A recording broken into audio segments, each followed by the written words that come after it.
My name is Paul Downs Colaizzo. I'm the writer and director of Brittany Runs a Marathon. This is a movie about a woman in her 20s living in New York named Brittany, played by Jillian Bell, who tries to take control of her life, and the way she plans to do that is through running. This scene is her first attempt at actually hitting the pavement to go for a run. So I'm going to give you two examples of how this was a team effort to make this movie on a budget. In this scene, I wanted Brittany to be confronted with a warped version of her own image.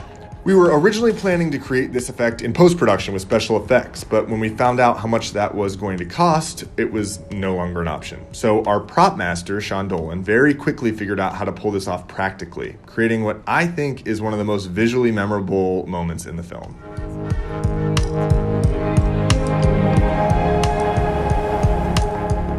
This next moment with Brittany at the refrigerator was a scene I was going to cut for time and money, but my assistant on the film, Kim Rosen, fought me on it. And when I saw what this moment meant to her, I kept it, and I'm very glad I did. Oh my God. Sea salts. So this character is Catherine, played by the understatedly charming Michaela Watkins. I wanted to create a juxtaposition between Brittany's world and Catherine's, which is why she's really enjoying that green juice. She plays the woman who owns the apartment above Brittany, and Brittany's got the wrong idea about her.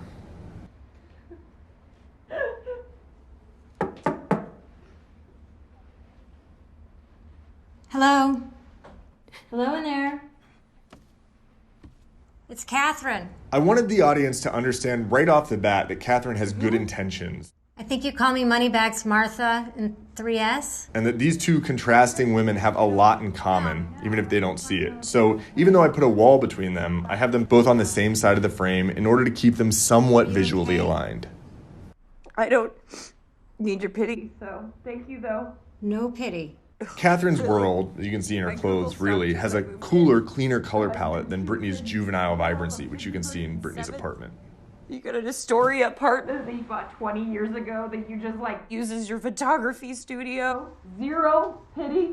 It's nice to hear someone thinks my life is so idyllic.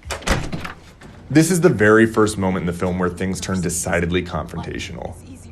Here, I wanted the camera to feel like it was infiltrating Brittany's world in an aggressive way. Even though Catherine moves with grace, this is how it feels to Brittany.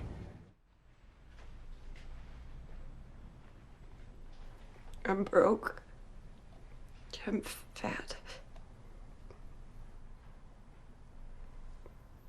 My liver's shutting down or something.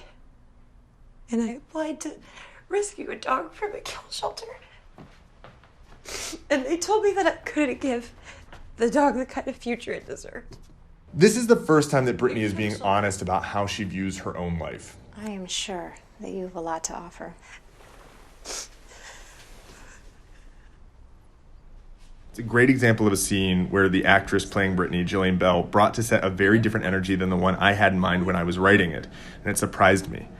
I understood Brittany to be angry at the world in this moment for not giving her what it seemingly gave everyone else so easily, but Jillian, from the very first take, was playing it in a way that said to me that Brittany had actually been trying to manifest a better life for herself these past few years, and she was baffled that this is where her efforts took her, with no idea how to get on a different path. And I was really moved by it, and I found it to be a more interesting choice than mine. So rather than direct her away from her instinct, I leaned into it. Well, I've got secrets. I've got things that I'm not going to tell my kids until they're older. I was in rehab.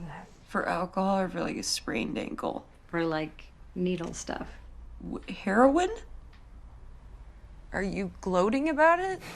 Part of the concept of this film is to take stock characters that you think you know and repeatedly upend your expectations about them. And here we do it with Catherine. I found what I thought was a group of real artists, so we find validation in very unhealthy places sometimes because life's overwhelming. This movie was inspired by my roommate in my mid-20s. Her name is also Brittany.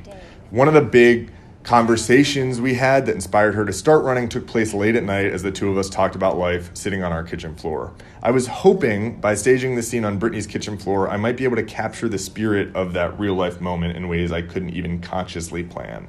And if not, it'd be a nice nod to my real life friend.